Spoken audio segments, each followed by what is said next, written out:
like to call this meeting of the Plaquemines Parish Council, serving as the sole governing authority of the Plaquemines Port Harbor and Terminal District, to order at 3 p.m. Roll call. Very much. All right. Please let the record reflect that 8 commissioners are present, with Commissioner Black absent. All right, we're going to move on to the prayer. Be led by Commissioner Russo, and then the pledge, led by Commissioner Gouy.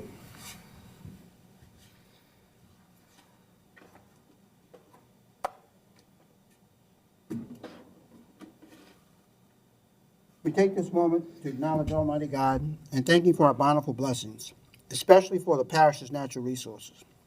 We give thanks to God for our brave and courageous men and women in our military who daily risk their lives to protect our precious freedom, and we pray for our world leaders to know how to obtain world peace. We pray that this government body, comprised of both council and administration, will always serve our parish with honesty, humility, and equality to all. And as this government body gathers here today, we pray for the wisdom to know right from wrong and the courage to do that which is right. Amen. Amen. Allegiance to the flag of the United States of America, and to the republic for which it stands, one nation, under God, indivisible, with liberty and justice for all. You'll let me know when I'm going to do that. I mean, I'm going to put a mute in my mouth. All right. All right, moving down the agenda, please. There is no executive session. Number 3, status report by the Executive Port Director.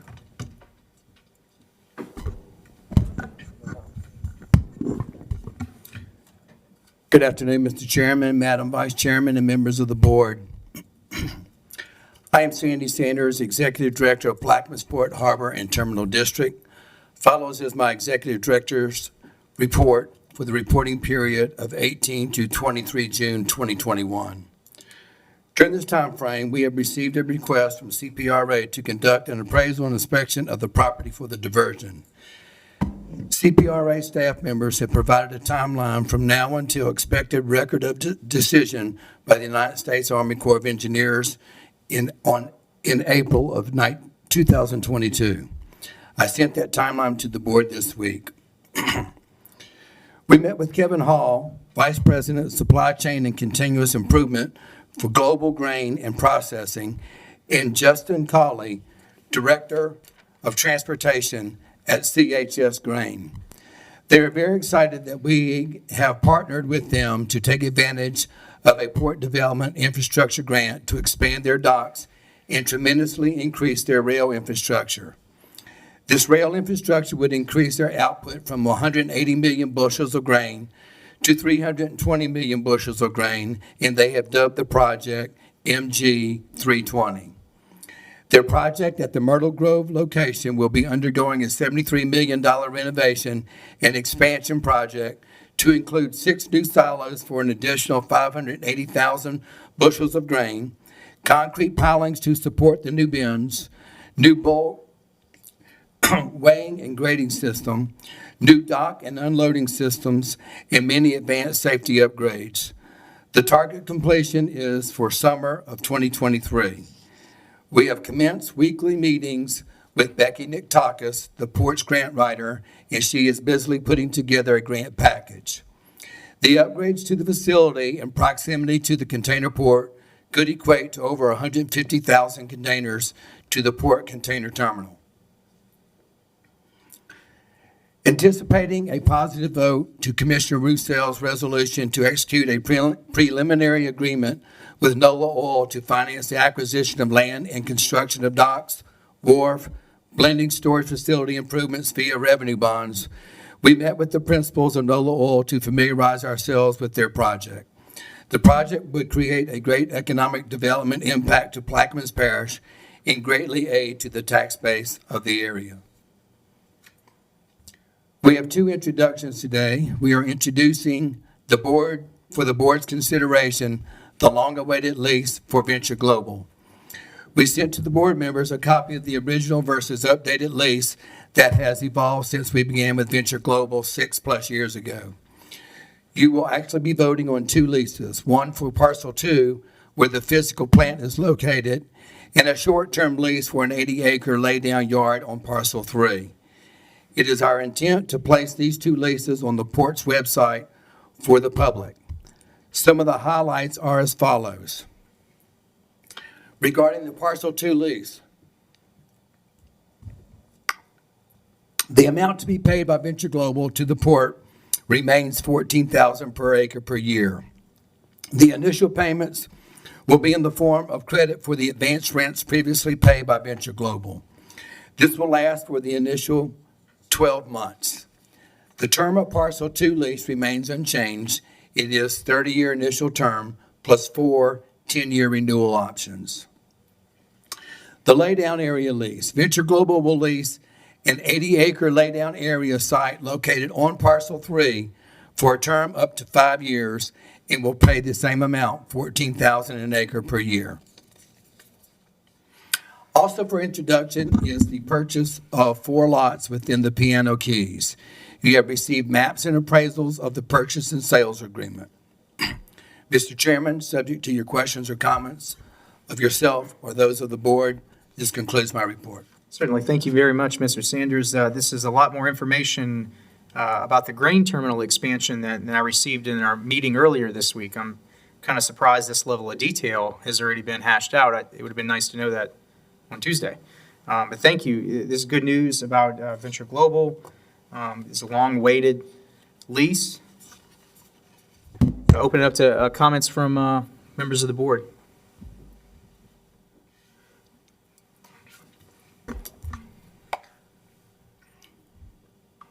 All right, no comments from the board. Moving on then.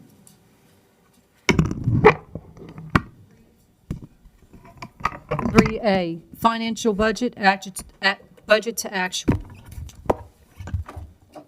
Good afternoon.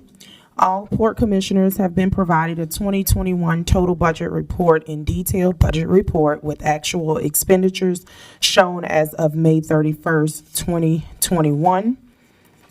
Total revenues are currently, as of May 31st, 2021, have 82% remaining. The budget for total personal services has 67% remaining for the year. 70% of financial services budget is remaining for the year. 82% of operating services are remaining for the year. 95% of capital outlay budget is remaining for the rest of the year. A subcategory budget to actual summary has also been provided in your financial packages. Our tariff revenues are currently on target with 58% remaining. Legal support is currently 11% over budget. A budget amendment will be introduced following the mid-year budget review, which will, we're planning to do an introduction at the July 8th meeting. Once we receive in the June 2021 legal expenditures. Total operating expenses are at 24% below budget. In the second quarter financial report will be presented at the July 22nd meeting. If there are no questions, that concludes my report. Thank you very much, Jimbro. Commissioner Rousseau, go ahead. Yes, ma'am. On the column on the revenue subcategory where you have variance, what's your definition of variance with those numbers they follow underneath that category? That would be the year-to-date budget minus the current as of the May 31st. So the variance would be the remaining, basically. Or the balance? Yes, the balance on that line item. Thank you. Commissioner LaFrance? Yes,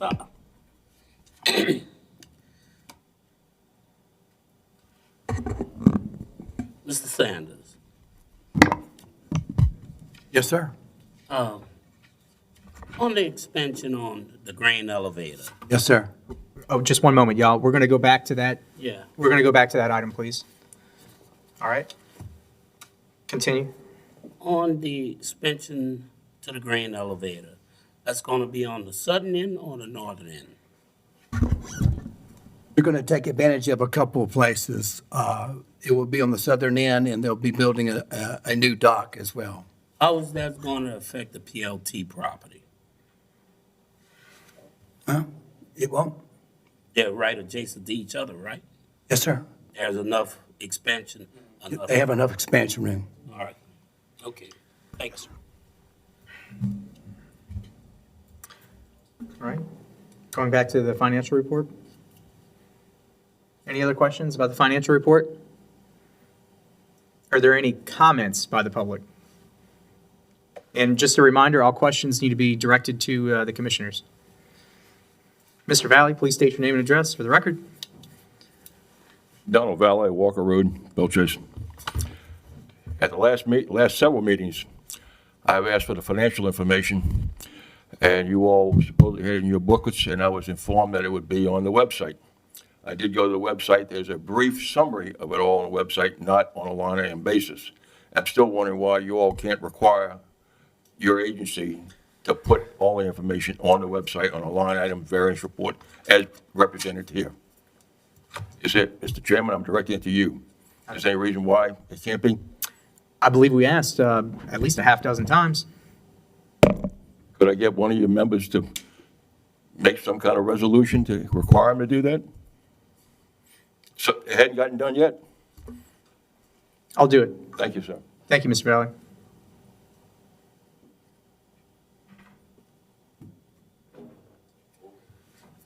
Any comments by the staff on that public comment? From our previous discussions, it was my understanding that we would post this on a quarterly basis, and the first quarter report was posted, and the second quarter report, as I mentioned in my financial report, will be presented at the July 22nd meeting and will be posted, and we have made it note of the previous discussions we have made since the first quarter report. Thank you. Oh, all right.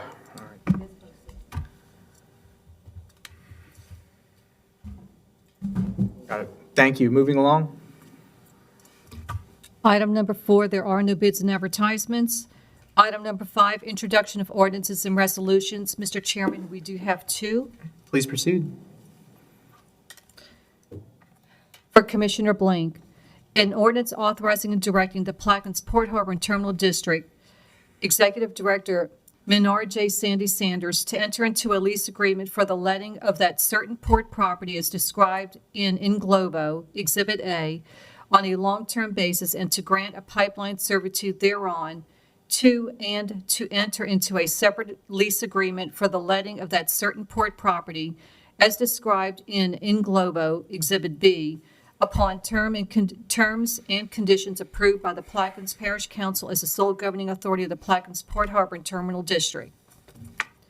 The next one is for Commissioner Blink as well. An ordinance authorizing Sandy Sanders, Executive Director of the Plaquemines Port Harbor and Terminal District, to purchase land owned by Reynold Thompson. And that's it for the introductions. Thank you, Barb. There are no items under 6A.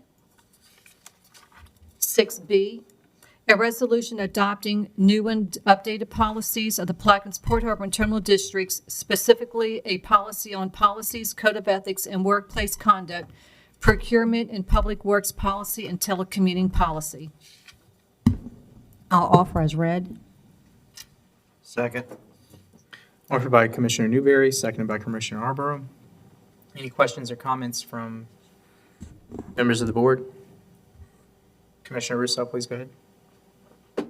Yes, I received the revision last night, and would you like to explain the revision? Yes, sir. There is, well, as requested at the last meeting, the drafts were placed on the port's website for public access and review. So for the public purpose, the only change that has been made from that draft, which was posted, the professional service approval level has been changed from $50,000 to $25,000. And basically, any professional service contracts entered over the $25,000 limit will be required to come forward to the board for approval.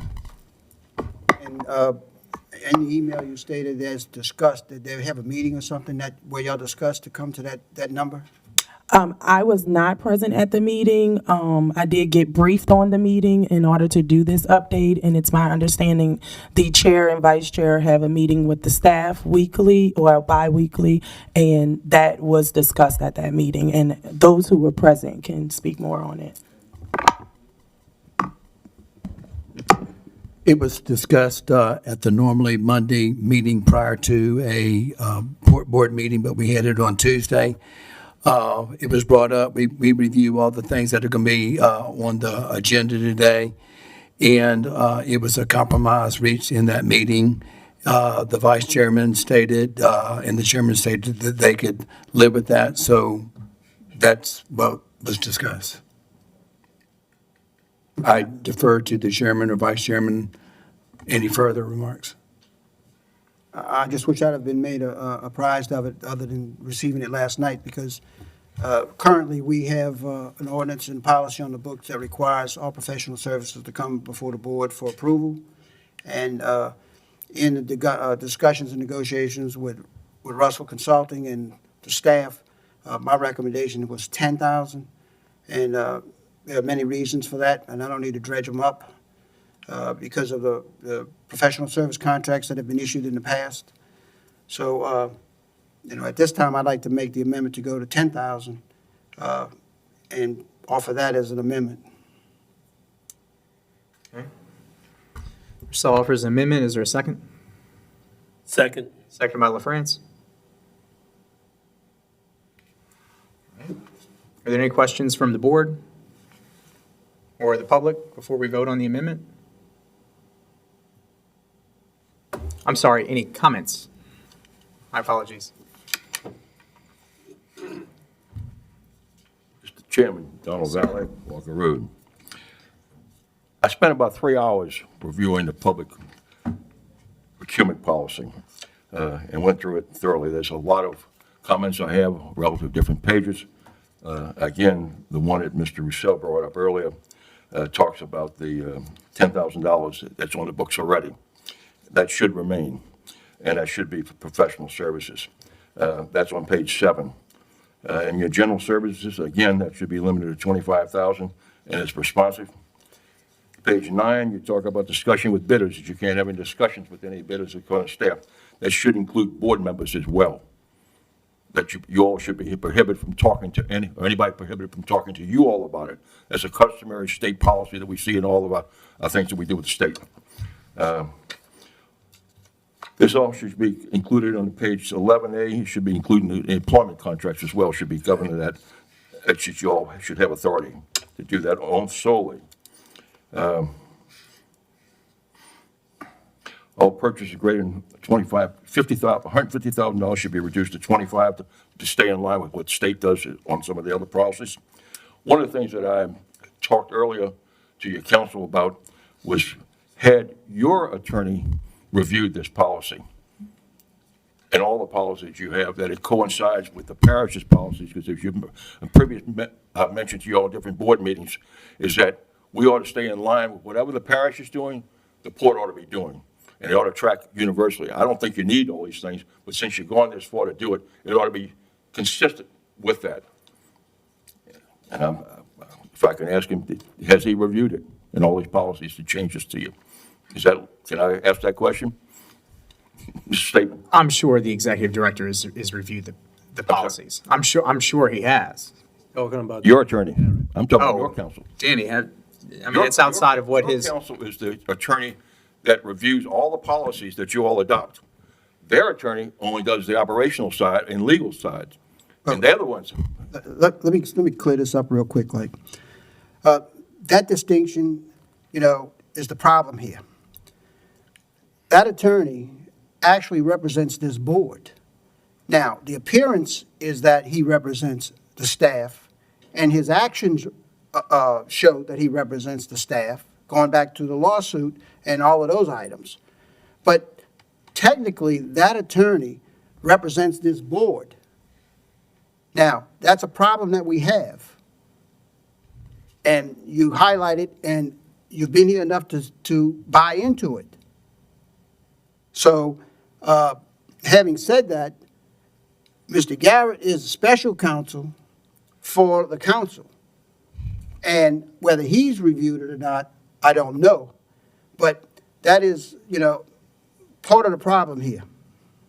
Mr. Russell, when we talked earlier, it's my understanding that attorney has not reviewed it. Is that correct? Only for legality, not policy. Not policies, not operations, or anything else in that, and it meets with the parish's operations, et cetera. He only does certain things that I'm understanding, and he does other portions that represents you all. No, but I know, but Mr. Valley, It's confusing, I no, understand. it's not confusing. It's very clear if you look at what's supposed to happen versus what does happen. What does happen is that confusion is permeated because of the relationship that the attorney has with the staff. Now, for instance, if we would go back to the lawsuit, he should have been representing the board. And the staff should have got their own attorney if they decided that they wanted to sue us, but we sued ourselves. Therefore, we had to engage a council attorney or a special attorney to represent the other side of the issue. And that was, highlighted in the discussions early on about who represents who. So it's very confusing, and in practice, it's not really the way it should be. But anyway, I didn't know you had a conversation with him, and if he did review it, he said he reviewed it for legalities. My issue is that we have a policy on the books now that say all professional services come before the board. And we went to that policy a while back because of some of the contracts that were in place. I And agree we that would, should be the policy. and we would find out about them through various ways. And so, as an offer of compromise with negotiating with the Russell Group and the staff, I said I would be willing to live with going from zero approval to $10,000 above. And that's where I'm at today and why I offer the amendment. And, I don't know what the critical mass is here that requires professional services to be at the whim of the administration. Because if it's good for the port, then the board would pay for, or would approve it and pay for it. So, having said all of that, philosophically, I think that the board should be approving professional service contracts. I agree, Jim. Thank you for your comments, Mr. Valley, and I'd just like to make a couple myself. I agreed in principle to 25,000 under the circumstances that Mrs. Newberry was going to float that out to different members of the council. Is that correct? That was part of our discussions in that meeting? Well, we didn't get out the port meeting until Tuesday afternoon. I had a conversation with Ms. Shimbrell Wednesday, unfortunately. So- Today's Thursday, so I don't know what to tell you. But it seemed very clear that we were tasking ourselves with So different. what are you saying, items. Mr. Blink? That maybe you just forgot, or it slipped up, that you forgot to float out the 25,000 I different for- members, and that's why Mr. Roussel seems to be in the dark. I didn't get in touch with Ms. Shimbrell until Wednesday, because she's the lead in this, and I had some conversation with her before. I had put something out. I asked her, I said, please put something out. She put it out Wednesday evening. I don't know what to tell you. Okay, all right. Because we can work things out amongst ourselves without having to rely on the staff, but that's fine. Things happen. I understand. Okay, I guess since, Roussel didn't have time to review the 25,000, Mr. Forshey, please state your name and address and also direct all comments to the board, please. Thank you. Rob Forshey, Blackman's Parish, informative hot topics. Let me just start off by regressing a little bit here. Let's talk about the budget that's supposed to be online for the public to be able to view. All right. We've passed that agenda item, Mr. Forshey. I apologize. Well, it's not. Okay. You cannot read anything that's on this budget. Okay. So that's my first comment, and I'll end it there. Okay. Thank you. My comment on this particular subject is everything that is on the port's site is draft. It's not the policy. So when will this come out of draft? What will be changed? Okay, you put it out there for people to view it, But let's put out the actual document and not a draft document that's going to change 5 times before it's voted on. Okay, and then number 2, we should not even have a document out there that is not a duplicate of what PPG utilizes. Why are we wasting all of this money that the parish doesn't have to duplicate policies and procedures? This is simple. This is really easy. You don't approve them. You don't repeat it. You utilize what we have. And then you improve it. If it needs to be improved, by all means, improve it. But you don't have to make a complete new policy and go pay somebody. I don't care if it's $10,000 or it's $100,000. Why pay whenever you already have it? Duly noted. And thank you, Mr. Forshey. Councilmember Roussel, I wanted to remind you also, you had an amendment at the last meeting that you offered concerning letter I, section 3. It was offered, never seconded, and then the item was deferred. Would you read the item, please? Sure. So there's an offer, there's amendment that's offered and Was sitting there, not seconded. but it's sitting there in limbo? Yes. All right, read it, please. Okay. Just the amendment, or you want me to read the Yeah, whole? the amendment. Okay. Section I, professional consulting services.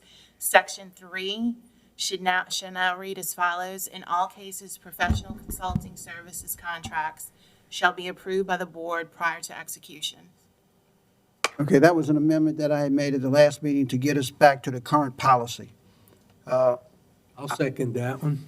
I'll reoffer that in second, and I withdraw the amendment at this time, the $10,000 amendment at this time. Okay, the first amendment is withdrawn. The second is introduced by Roussel, seconded by Kognovich. I'd be having some technical issues with my screen. It's still stuck on the vote.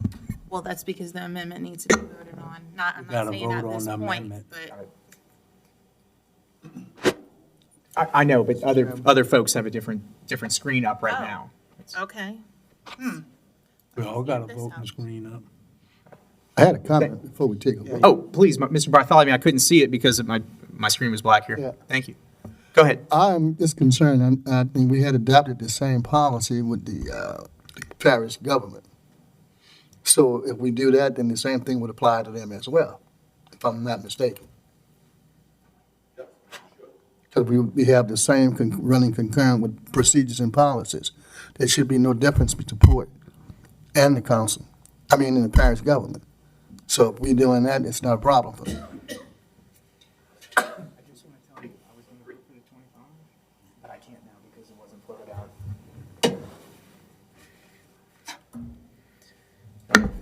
All right, I just want to take a privilege to make a comment that I was planning to compromise and do the 25, but since that wasn't floated out to other board members, I'm going to go with this. So, At 3 o'clock. I got it yesterday at 3 o'clock. sure. All right. Priscilla, you ready to call a question? Call question. Voting on the amendment. All right, are there any comments from the public on this amendment? No? Voting on the amendment. Let me make a comment. Oh, Mr. Goy, please, go ahead. Dr. Goy. I just want to make it clear that I received an email from Ms. Riley yesterday at, oh, God, it didn't give me the time. 3:39. 3:39, as to the professional services level moving from 50 to 25,000. So I just want to make it known, I did receive it, and every council member was copied, along with Russell Consulting and the port staff. I'm done.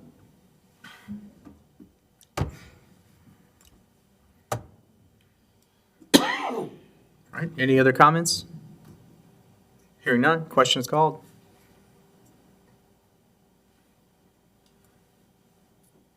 Mr. Bartholomew?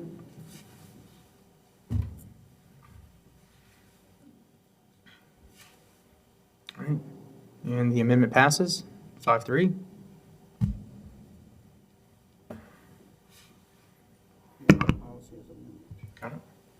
What's that? All right, moving on to the actual policy. Chairman, before you vote, to be clear, the amendment that just passed was to 0. That's correct. Okay. Please proceed.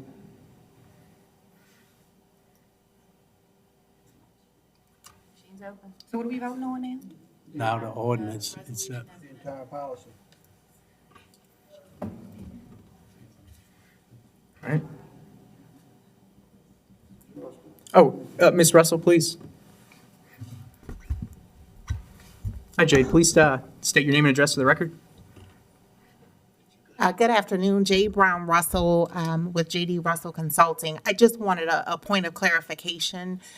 There are two different areas in the procurement policy. One addresses the issue that Mr. Russo brought up with professional services in terms of the board's approval. There is also, though, a section of the procurement policy that addresses when staff has to do a actual RFP or RFQ process for professional services. And I wasn't sure whether that is currently set at $50,000. And I'm not sure if your desire is to also make that 0. In other words, every time a professional services opportunity comes up, you would have to do an RFQ process. And I'm not sure. I don't think that that's what you all desire to do. I just wanted to make sure that it was a point of clarification once we make the change in the document. Well, my clarification is that they can seek RFQs and RFPs, but for a contract to be authorized, has to come to the board. Correct. And that's what I assumed. I just wanted to make sure, because there are two different sections of the document. One addresses your earlier point, and the other section addresses what you just said. However, the other point doesn't give the administration the authority to sign a contract, Correct. RFP, or RFQ without board approval. Correct. Correct. Thank you. Thank you, Ms. Russell. Any other comments? All right. Mr. Forge? Rob Forshey, Plaquemines Parish, informative hot topics. Okay, so let me clarify, just for the people and myself. So this moves all contracts for, to 0 for approval. No matter what it is, no matter what the dollar amount, it has to go through the commission before It's it is signed. for professional services. For professional services, correct. I'm sorry. Yes. That is correct. Yes. Chairman, I Yes. have a question related to Council Bartholomew's comment. If any of the board members are aware of what the parish's limit is for the professional services?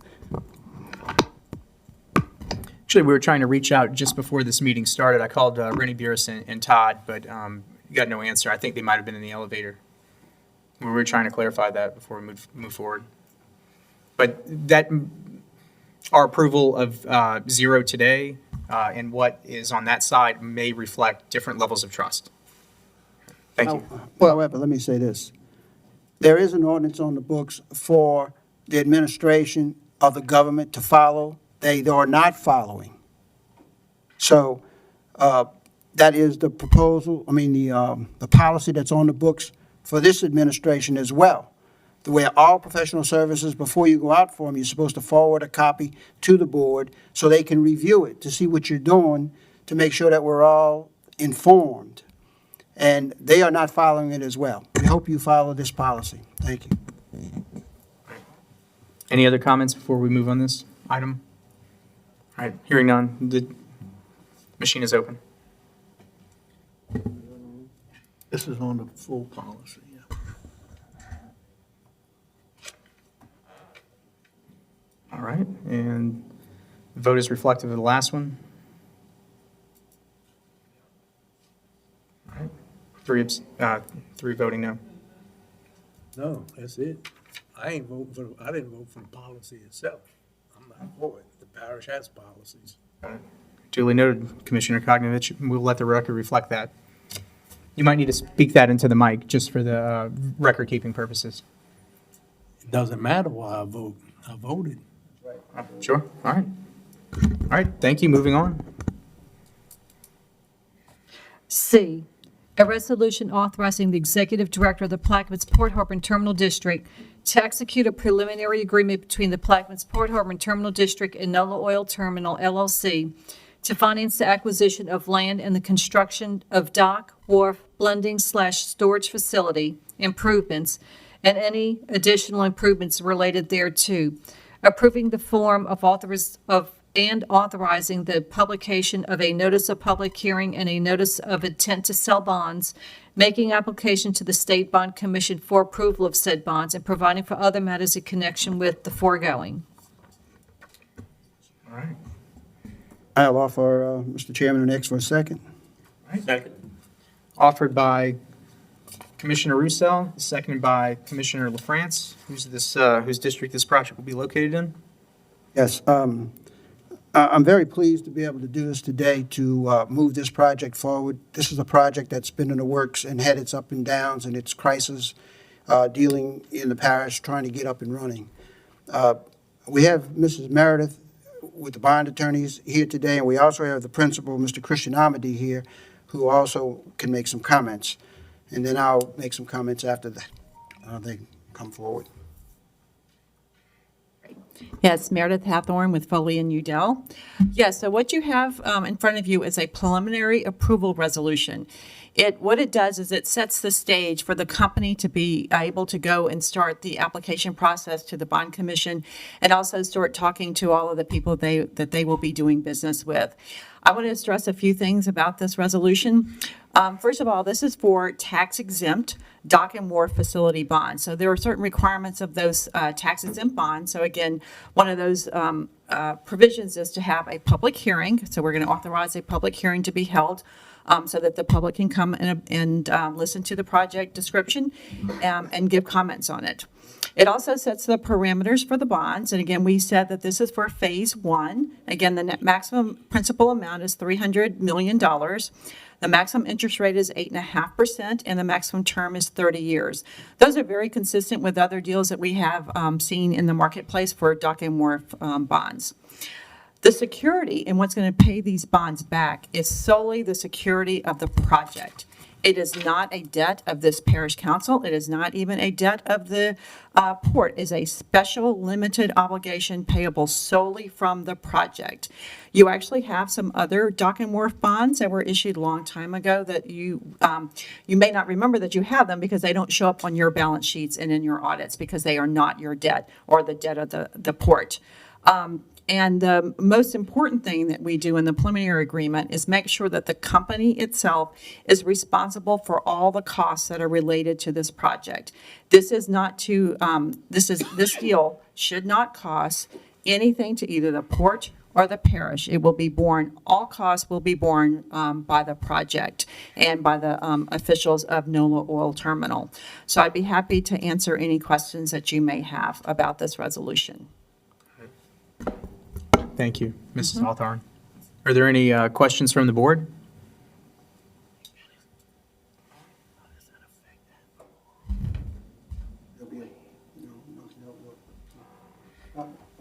Dr. Gouy is talking about how does this affect ad valorem taxes?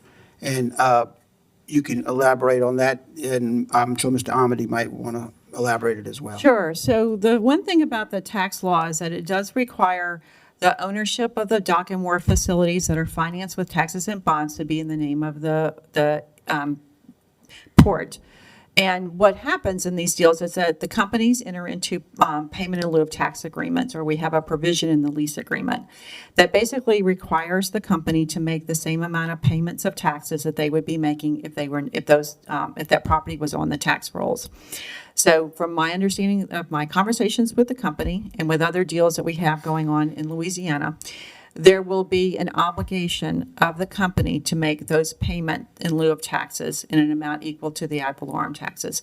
We actually have a reference to that in the resolution itself. So again, we are not trying to take property off the tax rolls. We're just trying to comply with tax law provisions.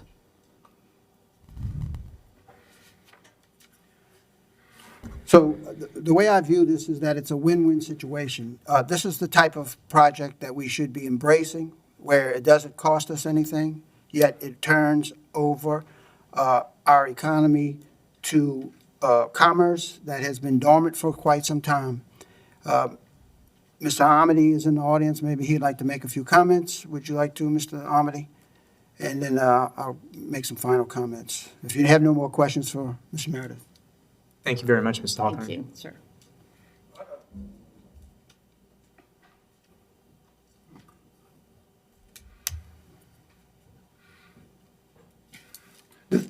Hi, Mr. Henry. Man, Bell Chase. This sounds like a great project. My problem is, this got to go in front of the State Bond Commission. If the company, why the company can't do it themselves, what deal the parish got to do with this? Because if the company go out of business, who liable to pay off those bonds? So the tax code pursuant to which these bonds will be issued, because they're tax exempt, the IRS code provisions require a political subdivision to be the issuer of the bonds. So anytime you actually have C3 projects like an Ochsner or a hospital, or you have a project like this, you have to have a governmental issuer for the bonds. Again, I think that the IRS believes that that's some public oversight. So rather than just letting companies do taxes and bonds willy-nilly, they make them follow these rules. Okay. Thank you for your comments, Mr. Henry. Mr. Amity first. All right. Please step up to the mic. The question I have is, why can't you use this same transaction for your railroad? And we own it. So I don't know what your railroad project is, but I will say that there are limited provisions for taxes and bonds in the code. So again, depending on the actual scope of a project, it may or may not be eligible for taxes and financing. We've Look, let me just. done those tax bonds all the time when I was with the housing board in Baton Rouge. And it's my understanding that you all could, through that state entity, issue those bonds for that railroad where you don't have to go to third parties. You own the railroad, you control it, and the revenue from it, and you don't tax yourselves. Mr. Valley, I think the difference here is that this project will have a revenue stream to pay the note. The railroad will rely on us using tariffs and fees to pay the note. Just to end, I forgot to say that I come in support of this bond issue. It's a good project. It's a good question, though. Thank you, sir. Mr. Amity.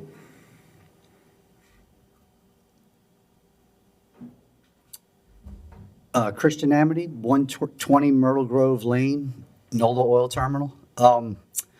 Ladies and gentlemen of the council, it's a pleasure to be here before y'all today. No mistake, we've worked hard on this project. It's been quite a while, and we're determined to get it done. Through changes in the market, COVID, facing adversity, here we are. It's going to happen. And so we're proud to be able to participate, proud to be able to bring this to the parish because we think it's going to be a huge economic impact. And, we're at this whole parish, we're at the goal line, guys. And if we can punch it through the couple projects, many are going to follow. So we just got to break the ice. And we have the most strategic port complex with the most strategic advantages anywhere in the United States. And it's about time we take advantage of it. So we appreciate y'all's support today. It's going to be great for the parish. And if y'all have any questions for me, I'd feel free to ask. Thank you for your remarks, Mr. Amity. Are there any questions from the board? Just a comment. I'd like to make a comment, if I may. Oh, Mr. Sanders. Yeah. We met with Christian and his attorney, with our attorney. The project is very exciting. I think it's going to deliver a lot. It's going to spread the tax base here. It's going to be a big benefit, and it's very timely. So we look forward to it. I'm glad you put this forward, Mr. Russo. Thank you. Thank you. In my discussions with Mr. Amity, he was very forthright about not trying to get out of paying any taxes. And they're willing to pay their taxes. But more importantly, what I believe this project does, it's a nexus to another item that we will have on the agenda during the council meeting to issue a conditional use permit to a power company. Now, if you look at what Christian and NOLA Oil Terminal is planning on doing, they are going to be building docks in the river, and they are going to be moving into providing possibly concrete piles for the Venture Global facility that is now moving forward. So by putting these two projects together, working hand in hand, we keep a lot of trucks off of the highway. We manufacture in the parish. We collect sales tax in the parish. We collect property taxes in the parish. And to deliver these piles, all they have to do is drive down the highway to the Venture Global site. So I think this is a great nexus, a great project, and this is only phase one. This project could go up to $900 million. So I want to thank you, Christian, for coming forward and engaging us and being willing to invest in the parish. And I'll leave that there and we'll move forward. Thank you for that. Thank you again. Question? All right. Want to call a question? Call for question? Question. Question has been called. All right, and it passes 8-0. Mr. Abity, thank you. I look forward working with you. Congratulations. Item 60 is being deferred at the request of Commissioner Newberry. 7A, there are no introductions of resolutions where suspension is being sought. Number 8, approval of the June 10th, 2021 meeting minutes. Excuse me, Mr. Chairman, I take a privilege here. Yes, sir. By all means. Sustainability Company. I did some research. I had contact with what's that parish? Simsport Parish, the executive administrative assistant to the mayor. And that company did some projects with them. And they're about to award additional projects because of the success that they have with sustainability, how professional they were, and how easy it was for them to work with them to get the jobs done.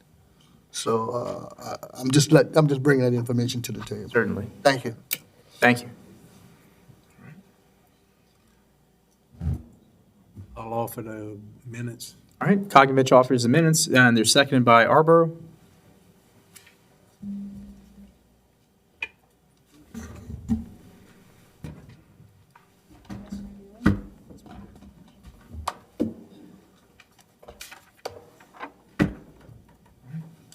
And it's 8-0 on the minutes. And a motion to adjourn by Kogovich, seconded by Commissioner Gui.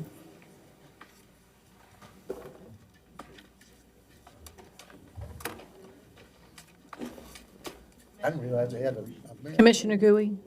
Lady is a mayor.